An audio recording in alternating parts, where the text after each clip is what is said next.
Hi everyone, welcome to WBCS journey. আজকে আমরা Krishna Reddy MCQ এর ক্লাস 2 করব। আগের দিন 1 থেকে তোমাদের 15 পর্যন্ত করিয়েছিলাম, আর আজকে 16 থেকে করাবো। বাট আগের দিন 15টা কোশ্চেন করাতে গিয়ে আর এক্সট্রা ইনফরমেশন দিতে গিয়ে ভিডিওটা অনেক লম্বা হয়ে গিয়েছিল। সো অতক্ষণ তোমাদেরও ধৈর্য থাকে না, সো সেই জন্য আমি আজকে 10টা কোশ্চেন করাবো। আর এই 10টা কোশ্চেনের সাথে আমি প্রচুর এক্সট্রা ইনফরমেশন দেবো। সো যে দেখো, এখানে আমি যেহেতু স্ক্যান করে করছি জিনিসটা, সো আমি এখানে পিডিএফ তৈরি করার সময় ওই এক্সট্রা ইনফরমেশনগুলো আর লিখে দিচ্ছি না পিডিএফে। সো এটার যদি পিডিএফ তোমরা চাও, আমাকে কমেন্ট সেকশনে কমেন্ট করবে, তো পিডিএফ তো আমি দিয়ে দেবো, বাট ওই এক্সট্রা ইনফরমেশনগুলো পিডিএফে থাকবে না। সো সেই জন্য তোমাদের কাছে একটা অনুরোধ যে তোমরা ওই এক্সট্রা ইনফরমেশনগুলো খাতায় লিখে নাও যখন আমি বলছি। আদারওয়াইজ তোমাদের ভিডিওটা বারবার দেখে মনে রাখতে হবে। যেটা তোমাদের সুবিধা হয় তোমরা সেটাই করবে। আর হচ্ছে ওই জন্য বলছি, যারা লিখবে মনে করছো তারা সঙ্গে একটা খাতা নিয়ে বসো। তার কারণে প্রচুর ইনফরমেশান দেবো, আর ম্যাক্সিমাম তোমরা জানোও না। সো চলো শুরু করা যাক আজকের ভিডিও। কি বলছে, which of the following statements is or are true about the vernacular press act 1878। Vernacular press অ্যাক্টের বাংলা কি? দেশীয় ভাষা সংবাদপত্র আইন, তাই তো?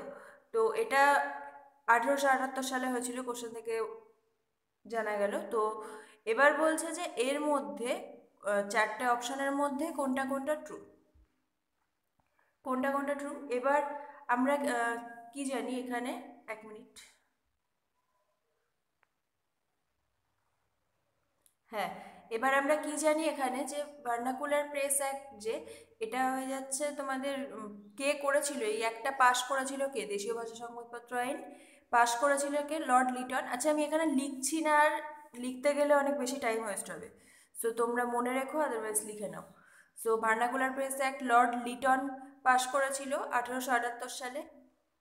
তো এখানে ফার্স্ট অপশানটাই ভুল, তাই তো? তার কারণ লর্ড মেয়ে তো পাস করেনি এটা, লর্ড লিটন হবে অ্যান্সার। বাট এখানে এটা ভুল আছে। আমাদের কোশ্চেনে জানতে চাইছে ট্রু কোনগুলো, তাহলে ভুলগুলোই আমরা বের করে নিই। তো নেক্সট হয়ে যাচ্ছে কি, বলছে it came to be known as the gagging act. Gagging act, gagging কথাটার মানেটা যদি জানো তাহলে বুঝতে পারবে। গ্যাগিং কথাটার মানে হচ্ছে কণ্ঠরোধ করা, কোনো কিছুর কণ্ঠরোধ করা। তো এই দেশীয় ভাষা সংবাদপত্র আইনটা অ্যাকচুয়ালি তো তাই ছিল, যে সংবাদপত্র যারা পাবলিশ করতো বা এডিটার ছিল, মানে সংবাদপত্রের কণ্ঠরোধ করা, সংবাদপত্রের উপর বিভিন্ন রেস্ট্রিকশন জারি করা হয়েছিল। সো সেই জন্য এটা কণ্ঠরোধ করা ব্যাপার। সো এই জন্য এই অ্যাক্টটাকে গ্যাগিং অ্যাক্ট নামে পরিচিত ছিল। সো সেই জন্য এইটা তো ট্রু হবে। বুঝতে পারলে? তারপর বলছে it liberated the Indian press from restrictions. এই আইনটা ইন্ডিয়ান প্রেসকে বিভিন্ন রেস্ট্রিকশন থেকে মুক্তি দিয়েছিল। আদতেও কি তাই? আমি তো আগেই বললাম যে তাদের কণ্ঠরোধ করেছিল, মানে তারা যাতে এক্স্যাক্ট জিনিসগুলো না আর কি প্রকাশ করতে পারে। সো সেই জন্য তাদেরকে বিভিন্ন রেস্ট্রিকশন জারি করা হয়েছিল সংবাদপত্রের ওপর। তার মানে কি এটাও ভুল হয়ে গেল। তাহলে আমরা এখনো পর্যন্ত একটা ঠিক পেয়েছি। তারপরেরটা দেখি, বলছে কি ইট ওয়াজ, আচ্ছা এখানে রিপ্লেসড হবে না, এটা এটা রিপ্লেসড হবে না, এটা রিপিলড হবে। লিখে দিচ্ছি তোমাদের বোঝার সুবিধার জন্য, রিপিলড হবে, REPALED, ওকে। তো ইট ওয়াজ রিপিলড বাই লর্ড রিপন। আচ্ছা, রিপনটা একটু ছাড়া ছাড়া হয়ে গেছে, সো এটা একসাথে, লর্ড রিপন ইন 1882। মানে এই আইনটা বন্ধ করা হয়, মানে রিপিল করে দেওয়া হয় কার দ্বারা? লর্ড রিপন দ্বারা 1882 সালে। এটা কি ট্রু? হ্যাঁ, এটা ট্রু। তার কারণ আমরা সবাই জানি যে 1878-এ লর্ড লিটন পাস করেছিল, আর যখন লর্ড রিপন হয় তখন হচ্ছে 1882 সালে রিপিল করে দেন উনি। সো তাহলে আমাদের কি কি ট্রু হয়ে গেল? এটা একটা গ্যাগিং অ্যাক্ট নামে পরিচিত, প্লাস এটা রিপিলড হয়েছিল লর্ড রিপন দ্বারা 1882 সালে। এছাড়া এক্সট্রা যে ইনফরমেশনগুলো দিলাম সেটা তোমরা মনে রাখবে। সো 2 আর 4, তাহলে এবার দেখে নিই অপশানে 2 আর 4 কোথায় আছে। এই তো অপশান বি হয়ে যাচ্ছে 2 আর 4, ওকে। তারপরের কোশ্চেনে চলে আসি আমরা।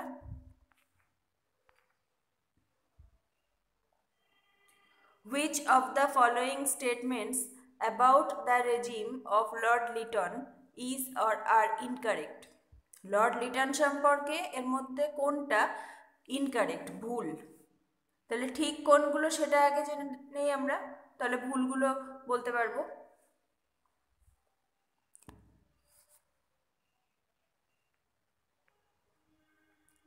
হ্যাঁ, এখানে হচ্ছে তোমাদের বলছে কি যে the reactionary regime of Lord Liton gave a visible form to the Indian nationalism.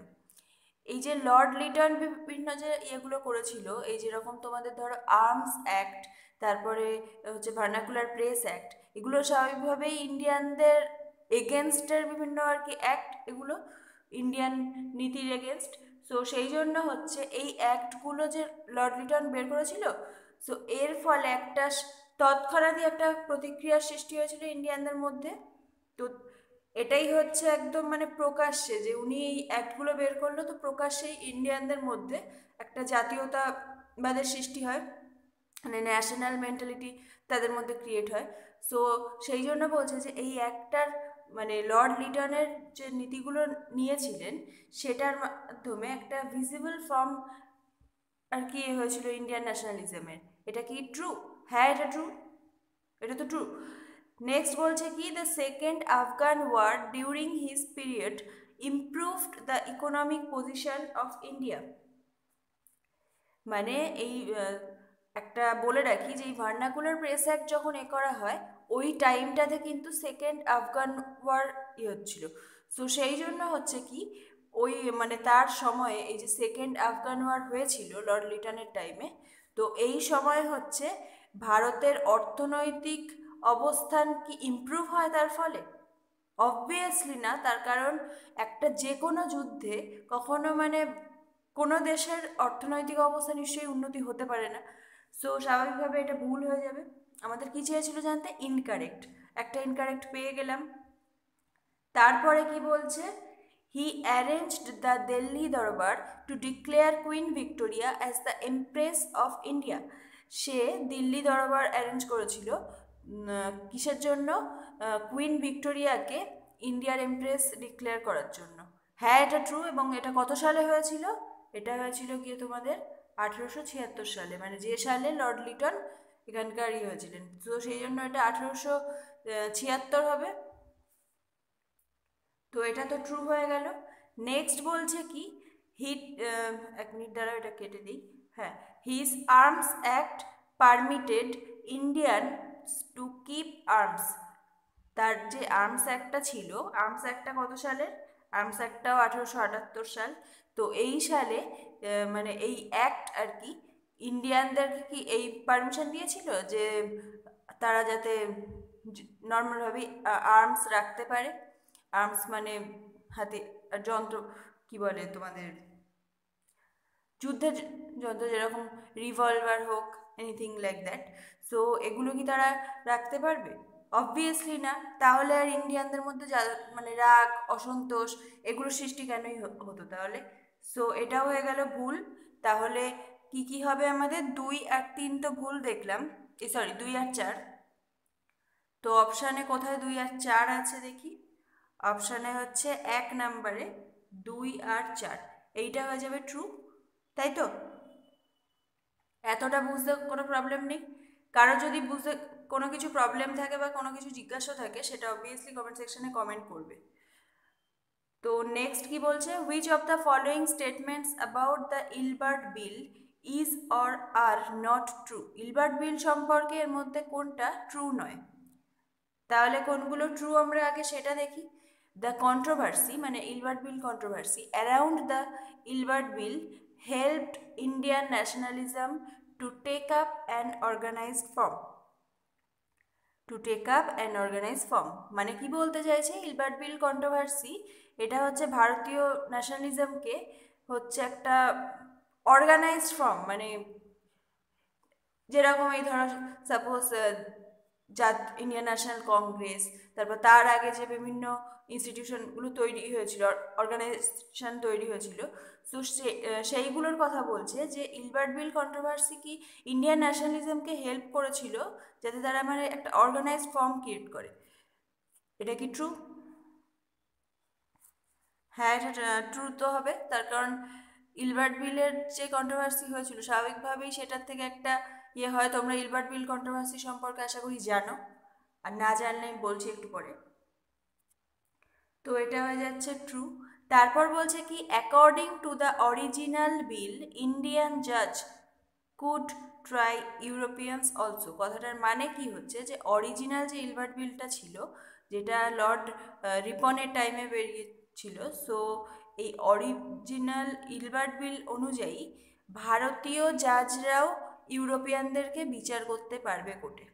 ওকে, তো এইটা নিয়ে একটা কন্ট্রোভার্সি ক্রিয়েট হয়েছিল কি, যে ইউরোপিয়ানরা যারা ভারতে ছিল তাদের স্বাভাবিকভাবেই রাগ হবে, যে তারা সবসময় ভারতীয়দেরকে ছোট নজরে দেখতো। অথচ হচ্ছে এই বিল অনুযায়ী হচ্ছে এটাই বলা হয়েছে যে ভারতীয়রাও, ভারতীয় জাজ যারা, তারাও হচ্ছে কোর্টে ইউরোপিয়ানদের বিচার করতে পারে। তারা ভারতীয়দের এত ছোট নজরে দেখতো যে তাদের বক্তব্য ছিল ভারতীয় কোনো জাজ হলেও সে তাদের বিচার করতে পারবে না, তার নাকি সেই ক্ষমতাটুকুই নেই। সো স্বাভাবিকভাবেই একটা কন্ট্রোভার্সি ক্রিয়েট হবে। So, according to the original bill, Indian judge could try Europeans also. So এটাও তো ট্রু হয়ে গেল, তাই তো? তারপর কি বলছে দেখি, it was passed without any amendment despite the vehement opposition of the British residents in India।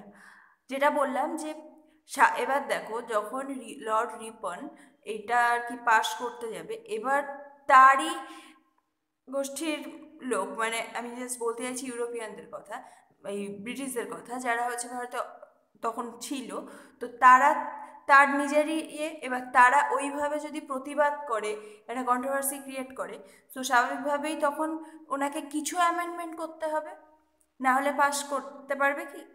তাহলে তো উনিই ওদের নিজেদের লোকের শত্রু হয়ে যাবে। সো সেই জন্য হচ্ছে কি, যে এটা অ্যামেন্ডমেন্ট করে তাই পাশ করা হয়েছিল, নট অ্যামেন্ডমেন্ট ছাড়া না। সো এই উইদাউট এনি অ্যামেন্ডমেন্ট বলেছে যেহেতু, এইটা হয়ে যাচ্ছে ভুল। ওকে, নেক্সট হয়ে যাচ্ছে কি বলছে, the Indians did not organise any campaign in favour of the bill. ভারতীয়রা এই বিলের ফেভারে কোনো ক্যাম্পেন, মানে কোনো প্রচারই করেনি। এটা কি ট্রু? অবভিয়াসলি না, এটা সম্পর্কে প্রচুর প্রচার হয়েছিল, না হলে এই ন্যাশনালিজম উদ্ভব হলো কি করে, তাই না? সো সেই জন্য এই দুটো ভুল। তাহলে 3 আর 4, 3 আর 4 কোথায় রয়েছে?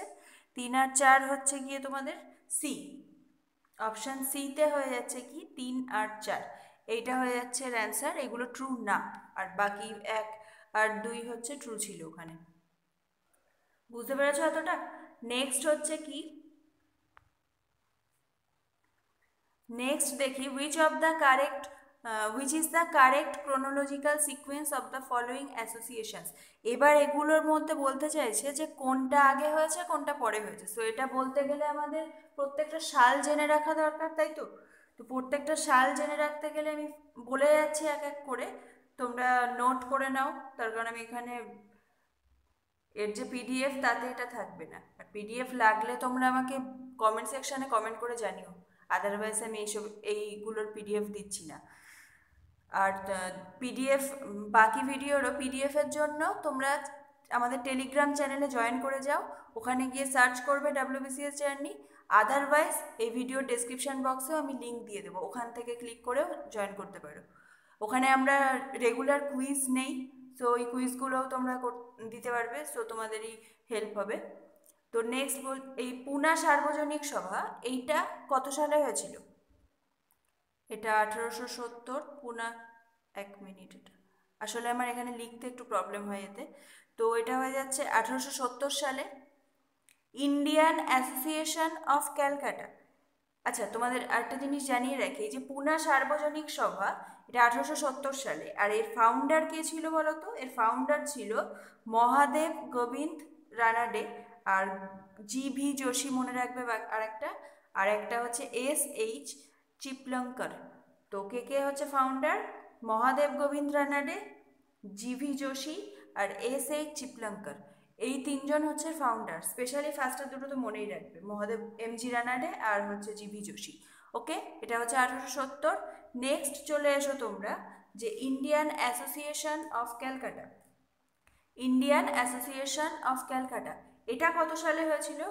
এটা হয়ে গিয়েছিল তোমাদের 1800, 1 minute, 1876। Indian association of Calcutta, কথাতেই বোঝা যাচ্ছে এটা ক্যালকাটাতে। তো এটা হয়ে যাচ্ছে 1876 সাল। 1876 সালে তাহলে তৈরি হচ্ছে এটা। এবার এটার ফাউন্ডার কারা ছিল? সুরেন্দ্রনাথ ব্যানার্জি আর হচ্ছে আনন্দমোহন বোস। এটা খুব ইম্পর্টেন্ট, মনে রাখবে, ফার্স্টেরটা ইম্পর্টেন্ট ছিল। তো Indian association of Calcutta, Surendranath Banerjee and Ananda Mohan Bose. Okay, next হয়ে যাচ্ছে, চলে এসো তোমরা। নেক্সট কি বলছে যে Bombay Presidency association. Bombay Presidency association এটা হচ্ছে কত সালে? এটা হয়ে যাবে 1885। 1885 সালে হচ্ছে বোম্বে প্রেসিডেন্সি অ্যাসোসিয়েশন। তো এটার হচ্ছে মেন ফাউন্ডার কে বলতে পারো? সেটা হয়ে যাবে ফিরোজ শাহ মেহতা। ফিরোজ শাহ মেহতা মনে রাখো, আদারওয়াইজ লিখে নাও, আদারওয়াইজ ভিডিও বারবার দেখবে, না হলে কিছু মনে থাকবে না। সো এটা 1885 সাল, ফিরোজ শাহ মেহতা। ওকে, তাহলে ফার্স্ট, আচ্ছা আগে এটাও বলে নিই, মাদ্রাজ মহাজন সভা এইটা কত সালে? এটা হয়ে যাবে কি তোমাদের 1884। 1884 সাল। আর এর হচ্ছে ফাউন্ডারের মধ্যে পি আনন্দচার্লু, এম বিরাঘবাচারিয়া আর জি এস আয়ার। তো এটা অতটা মনে না রাখলেও চলবে, বাট স্টিল মনে রাখা ভালো, যে মনে রাখতে পারবে তার বেটার। সো এটা হয়ে যাচ্ছে 1884। তাহলে আমি আর ওই পেজে না গিয়ে বলে দিচ্ছি যে কি কি ছিল ওখানে। পুনা সার্বজনিক সভা, যেটা কত সালে? 1870। তারপরে গিয়ে কি ইন্ডিয়ান অ্যাসোসিয়েশন অফ কলকাতা, 1876। আর এখানে গিয়ে কি বোম্বে, এখানে এগুলো তো দেখতেই পাচ্ছ। তাহলে ক্রোনোলজিক্যাল সিকোয়েন্স অনুযায়ী কোনটা আগে হয়েছিল? আগে হয়েছিল পুনা সার্বজনিক সভা, যেটা 1870, রাইট। তাহলে 1 নাম্বার কোথায় কোথায় রয়েছে? এখানে এ আর সি দুটোতেই 1 রয়েছে। সো এখানে হয়ে যাচ্ছে তোমাদের এ আর সি দুটোতেই 1, বাকিগুলো এলিমিনেট হয়ে গেল। নেক্সট হচ্ছে এই দুটোর মধ্যে, sorry sorry sorry extremely sorry, মানে 1 নাম্বারটা হয়ে যাচ্ছে আগে, তারপরে হচ্ছে 2 নাম্বার, তার কারণ 2 নাম্বারটা 1876, এগুলোর থেকে তো ওটা আগে। সো 1 2, এখানে বাকিগুলো আর হিসাব করারই দরকার নেই, এখানেই পেয়ে গেলে। তাহলে এটার অ্যান্সার কি হয়ে যাবে? এ। বুঝতে পেরেছো? তার কারণ এতে হয়ে যাচ্ছে 1 2 4 আর 3, তার 4 নাম্বারটা আগে হবে, তার কারণ 1884, তারপর 1885। সো এটার অ্যান্সার হয়ে যাবে এ। নেক্সট চলে এসো তোমরা, arrange the following organisations in chronological order.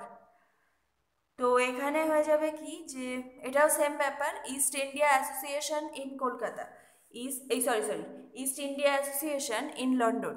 তো লন্ডনে ইস্ট ইন্ডিয়া অ্যাসোসিয়েশন যখন বলছে যে, তো এটা কত সালে হয়েছিল? এটা হয়েছিল গিয়ে তোমাদের 1866। ওকে, 1866 সালে হচ্ছে east India Association in London. তো এটা কে স্টার্ট করেছিল বা কে ফাউন্ড করেছিল? সেটা হয়ে যাচ্ছে দাদাভাই নওরোজি। সো এটা ভীষণ ইম্পর্ট্যান্ট, যেহেতু আমাদের দাদাভাই নওরোজির নাম রয়েছে। So east India Association in London, এটা হচ্ছে 1866 সাল, দাদাভাই নওরোজি। নেক্সট চলে এসো হচ্ছে, আচ্ছা এটা কেন হয়েছিল সেটা বলতে পারবে? এটা হচ্ছে ভারতীয়দের কল্যাণের জন্য বা ভারতীয়দের সপক্ষে, যাতে ওখানকার মানুষের মধ্যে পাবলিক ইন্টারেস্ট বাড়ানো হয়, মানে ওরাও যাতে ভারতীয়দের এর প্রতি আগ্রহ হয়, ভারতীয়দের প্রবলেমের প্রতি, সব কিছুর জন্যই। তো সেই জন্য এটা তৈরি করা হয়।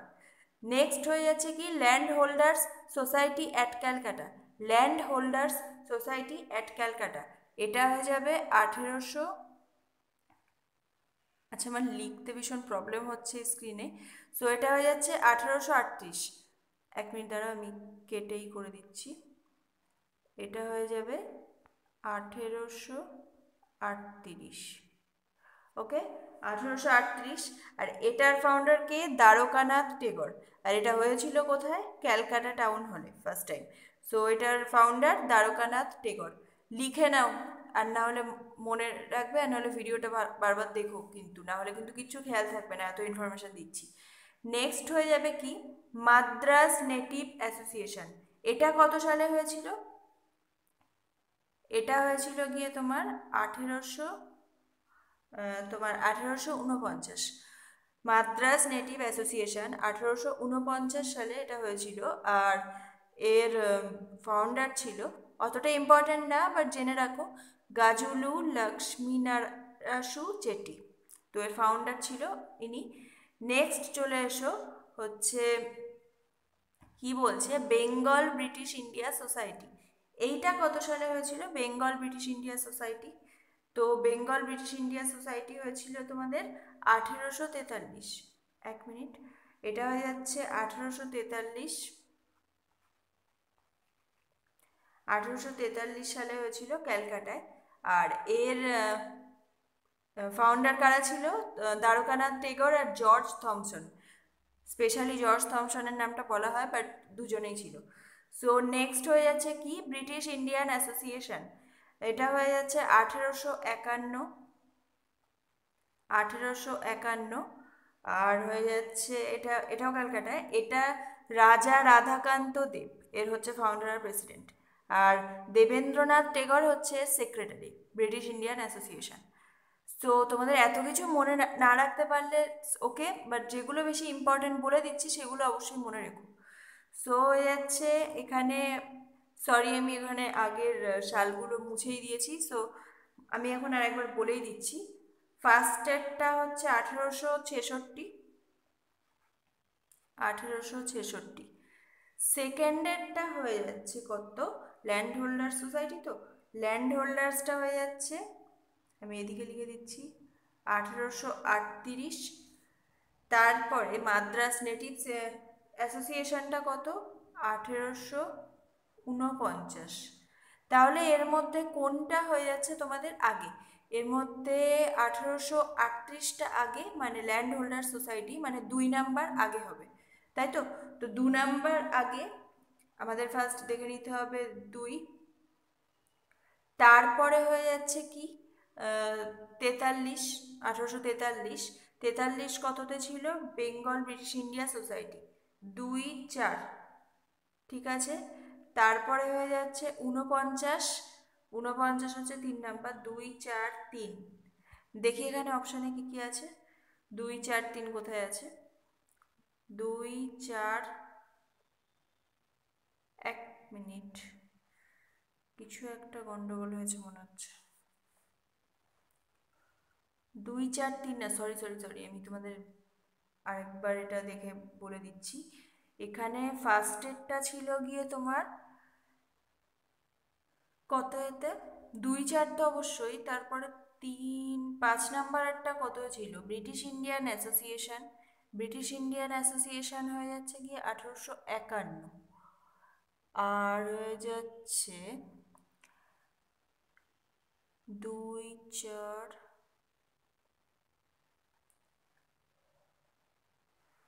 এক মিনিট, এখানে কিছু একটা গন্ডগোল আছে, অপশানটাই ভুল ওরা দিয়েছে।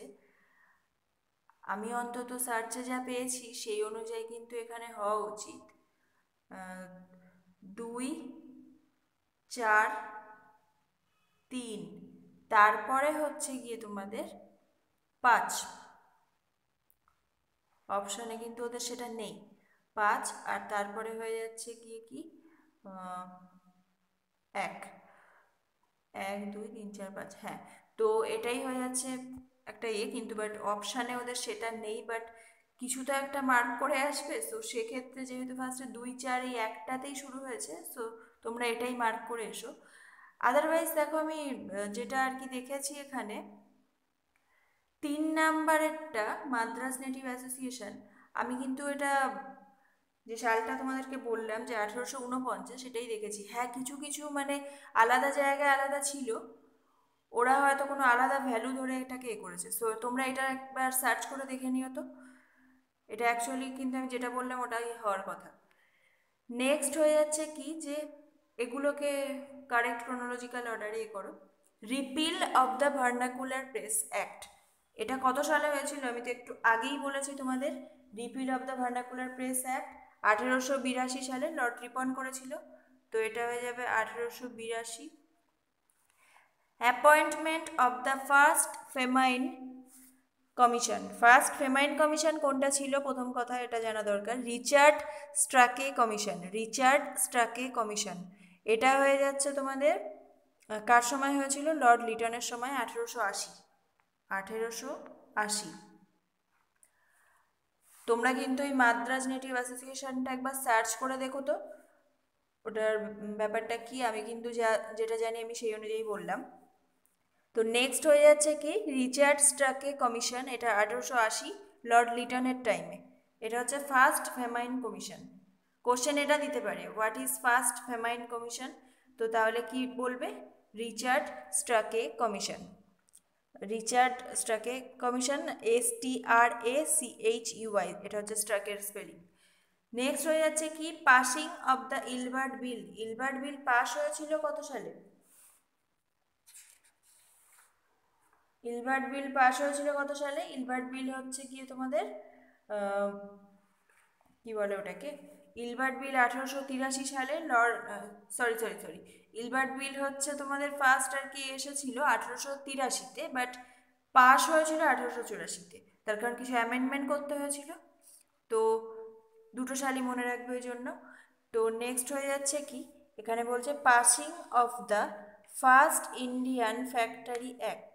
Passing of the first Indian factory act, এটা হচ্ছে কার সময় হয়েছিল, লর্ড রিপনের সময়, আর এটা হচ্ছে 1881। 1881 সালে হয়েছিল পাসিং, হ্যাঁ অ্যাডপ্ট যেহেতু বলছে 1881। তো এটা হতে যাচ্ছে, এর মধ্যে তাহলে কোনটা আগে, দুই আগে হবে।